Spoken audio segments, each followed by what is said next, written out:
வணக்கம் நண்பர்களே, உங்களுக்கு எல்லாருக்கும் தெரியும் சிவநேசத்துறை சந்திரகாந்தன் பிள்ளையான் முன்னாள் கிழக்கு மாகாண முதலமைச்சர். அதோடு சேர்ந்து அவர் ஒரு இராஜாங்க அமைச்சராக இருந்தவர். அவர் பற்றிய ஒரு செய்தி ஒன்று இன்றைக்கு இருக்கிறது. அந்த செய்தி ஒன்று அடுத்ததாக ஒரு சர்வதேச செய்தியாக அமெரிக்காவுக்கும் ஈரானுக்கும் இருக்கிற முருகல் நிலை என்ன மாதிரியான நிலைப்பாட்டை எட்டுறதுக்கு தயாராக இருக்கிறது, ஈரானுக்கு என்ன நடக்கும் என்ற ஒரு கேள்வி ஒன்று எல்லாருக்கும் இருக்கிற மாதிரி எங்களுக்கும் இருந்தது. அதில் தேடி துருவி பார்க்கல ஒரு விடை ஒன்று கிடைச்சிருக்குது, ஒரு சாதாரணமாக ஒரு செய்தி ஒன்று கிடைச்சிருக்குது. அதை பற்றின செய்தியையும் இன்றைய செய்தியில் பார்க்கலாம். கூத்தாடிவட்ட யூடியூப் சேனலை புதிதாக பார்க்குற நண்பர்கள் தயவு செய்து சப்ஸ்கிரைப் செய்து நண்பர்களுக்கும் தெரியப்படுத்தி ஒரு லைக் பண்ணி தொடருங்கள் என்று கேட்டுக்கொண்டு இன்றைய செய்திக்கு போகலாம். பிப்ரவரி மாதம் 25ஆம் தேதி புதன்கிழமை 2026. கூத்தாடிவட்டை அன்பர்கள் நண்பர்களுக்கு பணிவான வணக்கங்கள்.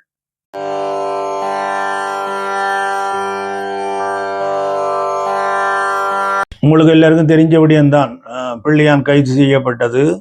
அவர் பயங்கரவாத தடை சட்டத்தின் கீழ் வச்சு விசாரிக்கப்படுறது, இதெல்லாம் தெரியும். ஆனால் எல்லாரும் நினைச்சு கொண்டு வந்தது என்னன்னா 90 நாட்கள் தான் அவரை தடுத்து விசாரிக்கிறதாக குற்றப்புலனாய்வு துறையினர் சொல்லி கொண்டவர்கள். ஆனபடியால் நீண்ட நாட்களாக அவர் தடுத்து வச்சிருக்கப்பட்டிருக்கிறபடியால் விரைவில் வெளியில வரலாம் என்று சொல்லி அவருடைய ஆதரவாளர்கள் நம்பிக்கொண்டிருப்பினோம். அதே போலத்தான் சமீபத்தில் டக்ளஸ் தேவானந்தா கைது செய்யப்பட்டு வெளியில வந்த பொழுது யாழ்ப்பாணத்தில் உள்ள சில ஆதரவாளர்கள் அவருக்கு ஆதரவாக வெடிகொளுத்தி கொண்டாட்டம் நடத்தினவர்கள் என்று சொல்லியும் அதை போல தாங்கள் கொண்டாட இருக்கிறதாக கருணாவும் சொல்லி கொண்டவர். என்ன பிள்ளையான் விரைவில் வெளியில வருவார், வந்தவுடனே நாங்களும் வெடிகொளுத்தி கொண்டாடுறதுக்கு தயாராக இருக்கிறோம் என்று சொல்லி கொண்டு வந்தவர். அப்ப நாங்களும் நினைச்சது என்ன, சில வேளை விசாரணை எல்லாம் முடிஞ்சது, வெளியில வர போறார் ஆக்கும் என்று நினைச்சு கொள்றது, அப்படித்தான் நினைக்கிறது. அதே போல பிறகு இந்த உதய் கம்மன் பிள்ளை போன்ற ஆக்களும் அடிக்கடி போய் பிள்ளையானை சந்திச்சு கொண்டு வந்தவர். பிள்ளையானை சந்திக்க பிள்ளையான் அதுக்குள்ள இருந்து கொண்டு பிள்ளையானுக்கு வேறு பேருடைய தகவல்கள் வேறு செய்திகள் மூலம் அறிஞ்சதை வச்சுக்கொண்டு சொல்லியிருப்பாரோ இன்னும் தெரியல. அவர் சொல்லியிருக்கிறார், இந்த அரசாங்கம் நீண்ட காலத்துக்கு இருக்காது, இன்னும் ஒரு 3-4 மாதங்கள்ல இந்த அரசாங்கம் இல்லாமல் போயிடும், இல்லை என்றால் கூட 1 வருடம் 6 மாதத்துக்குள்ள இந்த அரசாங்கம் அடிபட்டு போயிடும் என்று சொல்லி கொண்டிருந்தவர். அப்படி பார்க்கல சில வேளை பிள்ளையான் வெளியில வருவாரோ என்று நாங்கள் நினைச்சு கொண்டிருந்தது. நானும் நினைச்சேன் சில வேளையில 1 வருடம் ஆக போகுது, ஏப்ரல் மாதம் கைது செய்யப்பட்டு இப்ப அடுத்த ஏப்ரல் வந்தால் 1 வருஷம் ஆக போகுது, சில வேளையில 1 வருஷத்துல வெளியில விடுவாங்களோ தெரியவில்லை என்று பார்த்தால் இன்றைக்கு பிள்ளையானுக்கு ஒரு செக் வச்ச மாதிரி, கல்லால் அடிச்ச மாதிரி, தலையில் அடிச்ச மாதிரி இன்றைக்கு பிள்ளையானுடைய கேஸ் சம்பந்தப்பட்ட இன்னும் ஒருவராக கருதப்படுற முன்னாள் அரசு புலனாய்வு பணிப்பாளராக இருந்த சுரேஷ் சாலே என்றவர் கைது செய்யப்பட்டிருக்கிறார். இன்றைக்கு அதிகாலையில் அவர் கைது செய்யப்பட்டதும் இந்த உயிர்த்த ஞாயிறு தாக்குதல் குற்றச்சாட்டின் பேரில் தான் அவர் கைது செய்யப்பட்டு விசாரணை கொண்டு போய் 72 மணித்தியாலங்கள் அவரை வச்சு விசாரிக்கணும் என்று சொல்லி குற்றப்புலனாய்வுத்துறை வச்சிருக்குது. இது எல்லாரையும் 72 மணித்தியாலம் தான் வச்சு முதல் விசாரணைக்கு உட்படுத்துறது. அதுக்கு பிறகுதான் குற்றப்புலனாய்வுத்துறை என்ன செய்யும், இவர்கள் பயங்கரவாத தடை சட்டத்தின் கீழ் கைது செய்யப்பட்டவர்களாக இருந்தால் 90 நாட்கள் என்று தொடர்றது இருக்கிறது. முதல் ஆரம்பத்திலே எல்லாரையும் 90 நாட்கள் என்று சொல்றதில்லை, உடனடியாக 72 மணித்தியாலம் என்று சொல்றபடியால் சுரேஷ் சாலே எவ்வளவு நாளைக்கு வச்சு விசாரிக்கப்படுவார் என்று தெரியல. குற்றவாளியாகத்தான் எல்லாரும் நினைச்சு கொண்டிருந்தவர், சொல்லிக் கொண்டிருந்தவர், விசாரணைக்கு உட்படுத்தப்படாமல் இருந்தவர். சனல் போர் என்ற இங்கிலாந்தில இருந்து வெளிவந்து இங்க வந்து ஒரு ஆவணப்படத்தை தயாரிச்ச சனல் போர் தொலைக்காட்சி சுரேஷ் சாலையும் உயிர்த்த ஞாயிறு தாக்குதலில் ஒரு சூத்திரதாரி என்று சொல்லி அதுல வெளிப்படுத்துது. அதுல சுரேஷ் சாலே மற்றது பிள்ளையான் இன்னும் பலரை அதுல அரசியல் இருந்த அந்த நேரம் ஆட்சியில் இருந்தவர்களை கூடிய அந்த சனல் போர் தொலைக்காட்சி சுட்டி காட்டுறபடியால் ஒவ்வொன்றாக இன்றை விசாரித்து கொண்டு வரைக்கல சுரேஷ் சாலை இன்றைக்கு அதிகாலையில கைது செய்யப்பட்டிருக்கிறார். இவர் கைது செய்யப்பட்டு அவர் கொடுக்கிற வாக்குமூலத்தின் படி பார்க்கல சில வேளைகளில் சிவநேசத்துறை சந்திரகாந்தன் பிள்ளையானுக்கு எதிரான வாக்குமூலங்கள் வருமாக இருந்தால் அவர் தொடர்ந்து இன்னும் நீண்ட காலங்களுக்கு சிறைகள் இருக்க வேண்டி வரும். பிள்ளையான் என்பவர் இன்னும் நீண்ட காலத்துக்கு சிறைக்குள் இருக்க வேண்டி வரும் என்றதை பற்றிய ஒரு செய்தியை இன்றைக்கு சொல்லிக்கொண்டு இன்னும் ஒரு செய்தியாக அமெரிக்காவினுடைய நடவடிக்கைகள் உங்களுக்கு தெரியும். அமெரிக்கா ஒரு நினைச்சு கண்டால் ஒரு நாட்டை அழிக்கிறது கண்டா என்ன காரணம் என்றெல்லாம் தெரியாது, வேறு காரணங்களை சொல்லிக்கொண்டு சுத்தி வளைச்சு அடிக்கிறது தான் அமெரிக்காவினுடைய வேலையா இருக்கும். தங்களை மிஞ்சி இந்த உலகத்திலே ஒரு தரம் இருக்கக்கூடாதுன்றதுதான் அவர்களுடைய நோக்கம். அவர்கள் அதுக்கான எல்லா வேலைகளையும் செய்து வச்சிருப்பினும் இன்றைக்கு நீங்கள் பார்த்தீர்கள் என்றால் மத்திய கிழக்கு நாடுகளில் உள்ள சுத்தி அந்த நாடுகள் முழுக்களும் முஸ்லீம்கள், இந்த உலக பந்தில் முஸ்லீம்கள் தான் கூட இருக்கணும்ன்றதை அறிஞ்சு அமெரிக்கா அந்த காலத்திலிருந்தே அதுகளை பிரித்து வைக்கணும்ன்றதுக்காக ஒவ்வொரு நாட்டிலையும் தனித்தனியாக போய் அவர்கள் தாங்கள் காலூன்றி கொண்டு அந்த ஒரு தலைய கழுவுற வேலை மாதிரி அந்தந்த நாடுகளுக்கு செய்து அங்கங்கு இராணுவ தளங்களை உருவாக்கி வச்சிருக்கணும். அதுல Bahrain, Iraq, Kuwait, Saudi Arabia, Jordan மற்றும் ஐக்கிய அரபு அமீரகம் இப்படியான நாடுகள்ல எல்லா இடங்களிலும் அமெரிக்காவினுடைய படைத்தளங்கள் இருந்து கொண்டிருக்கிறது. இன்றைக்கு அமெரிக்காவை அடிக்கணும் என்று சொன்னால் இந்த படைத்தளங்கள் மூலமாக இன்னும் நிறைய இராணுவத்தினரை கொண்டு போய் இறக்கி அங்கிருந்து கொண்டு ஈரானை அடித்து இல்லாமல் செய்கிறதுக்கான முழு வேலைகளையும் தயாராகி கொண்டிருக்கிறது. அதுக்கு சூத்திரதாரியாக இஸ்ரேல் என்ற நாடு இருக்குது. இஸ்ரேல் அந்த மத்திய கிழக்கு நாடுகளோட சேர்ந்த நாடாக இருக்குது. அவர்களுக்கும் பலஸ்தீனத்துக்கும் சண்டை.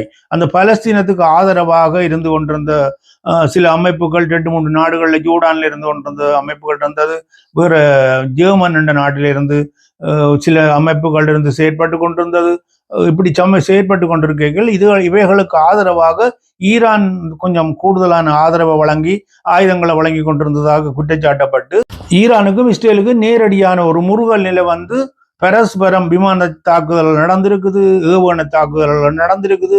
இப்படி இருந்து ஈரான் சொல்லி கொண்டிருந்தது இந்த பூல் பந்திலே இஸ்ரேல் என்ற நாடு இருக்கக்கூடாது, அழிச்சு போடுவோம் என்று சொல்லி ஒரு சபதம் போட்டு ஒரு நடவடிக்கையை செய்து கொண்டிருந்தது. இதை பார்க்கல அமெரிக்காவுக்கு வழங்கிட்டது. ஈரான் இப்படியான ஒரு பழமை வாதம் கொண்ட ஒரு அரசாங்கமாக இருக்கிறது. இந்த அயத்துல்லா கொமைனி அந்த குடும்பம் இருக்கும் வரைக்கும் அங்க ஒரு மக்கள் ஆட்சியும் ஒன்றும் இருக்காது. அவர்கள் மன்னர் ஆட்சியும் ஒரு பழமவாதம் கொண்டவர்கள், நினைச்சதை செய்யக்கூடியவர்கள். இஸ்ரேலை இல்லாமல் அழிக்கிறதுக்காக எல்லாரையும் சேர்ப்பார்கள் என்று சொல்லிக்க இன்னும் ஒன்று இருக்கு என்ன மாதிரி என்றால் ஈரானுக்கு ஒரு ஒரு ஒரு சக்தியாக அவர்கள் நினைக்கணும். சுற்றி உள்ள நாடெல்லாம் எங்களுக்கு எல்லாம் முஸ்லீம் நாடுகளாக இருக்கிறபடியால் எந்த ஒரு எங்கே அமெரிக்காவினுடைய படைகள் இருந்தாலும் ஒரு நெருக்கடி என்று தாங்கள் ஒரு நசுக்கப்படுகிறோம் என்ற இருக்கைகளில் எல்லாரும் ஒன்று சேருவார்கள் என்ற நோக்கம் உண்டு ஈரானுக்கு இருந்து கொண்டிருந்தது. அப்படி ஈரானுக்கு அந்த மூளை வேலை செய்யும் என்று சொல்லிதான் அமெரிக்கா நினைக்குது அந்த மூளையை இப்பொழுதே நசுக்கி விட வேணும் என்றதுக்காக இன்றைக்கு ஒரு 10க்கு மேற்பட்ட அதி பயங்கரமான விமானங்களை கொண்டு போய் இஸ்ரேலினுடைய விமானப்படை தளத்தில் கொண்டு போய் அமெரிக்கா இறக்கி வச்சிருக்குது. இப்பவும் எழும்பி போய் ஈரானை இல்லாமல் செய்கிறதுக்கான வேலைப்பாடுகள் செய்து கொண்டிருக்குது. அதே நேரத்தில் ஈரானை சுத்தி இருக்கிற மற்ற அரபு நாடுகள் இருக்குதானே, Bahrain, Iraq, Kuwait, Saudi Arabia, Jordan, ஐக்கிய அரபு அமீரகம், இந்த நாடுகள் எல்லா நாடுகளிலும் அமெரிக்காவினுடைய படைத்தளங்கள் ஆல்ரெடி இருந்து கொண்டிருக்கிறது. அந்த படைத்தளங்களில் உள்ள இராணுவத்தினரை வேறு வேறு இடங்களுக்கு மாற்றி அமைக்கிற வேலைகள் நடைபெறுவதாகவும் ஒரு செய்தி ஒன்று சொல்லுவது. ஏன் அப்படி நடக்கிறது என்று சொன்னால் ஒரு 100-150 பேர் இருந்தால் இன்னும் அதிகமாக கொண்டு இறக்குறதுக்காக இங்குள்ள இராணுவத்தினரை கொண்டு போய் பாக்ரைனில் உள்ள இராணுவத்தினரை எடுத்து கொண்டு போய் சவுதி அரேபியாவில் இறக்குற மாதிரி இறக்கைக்குள்ள அமெரிக்காவிலிருந்து வர ஒரு விமானமும் போய் இறங்கைக்குள்ள அந்த விமானத்தில் எவ்வளவு பேர் அமெரிக்காவிலிருந்து வந்தவர்கள் என்று தெரியாது. எல்லாரும் வேறு இங்கு உள்ள இந்த மத்திய கிழக்கு நாடுகளில் உள்ள இராணுவத்தினர் மாறி இருக்கணும் என்ற மாதிரி ஒரு ஒரு ஒரு ஒரு ஒரு இதை காட்டிக்கொண்டு ஒரு மாயையை காட்டிக்கொண்டு அதிகமான இராணுவத்தினரை அமெரிக்காவில் இருந்து கொண்டு இந்த மத்திய கிழக்கு நாடுகளில் இறக்கி வச்சு தயாராக இருக்கிற மாதிரியும் விரைவில் ஈரானுக்கு ஒரு பெரிய ஒரு அடி இருக்கிறதாகவும் அந்த நேரம் எல்லா நாடுகளிலும் இருந்து இராணுவத்தினரும் தயாராக இருப்பினும் அதே நேரத்தில் ஏவுகணைகளும் தயாராக இருக்கும். அதே நேரத்தில் விமான தாக்குதல்களும் ஒரே நேரத்தில் போய் தாக்கும் பொழுது ஈரான் சிலவள இல்லாமல் போறதுக்கான சாத்தியக்கூறுகள் இருக்கிறது.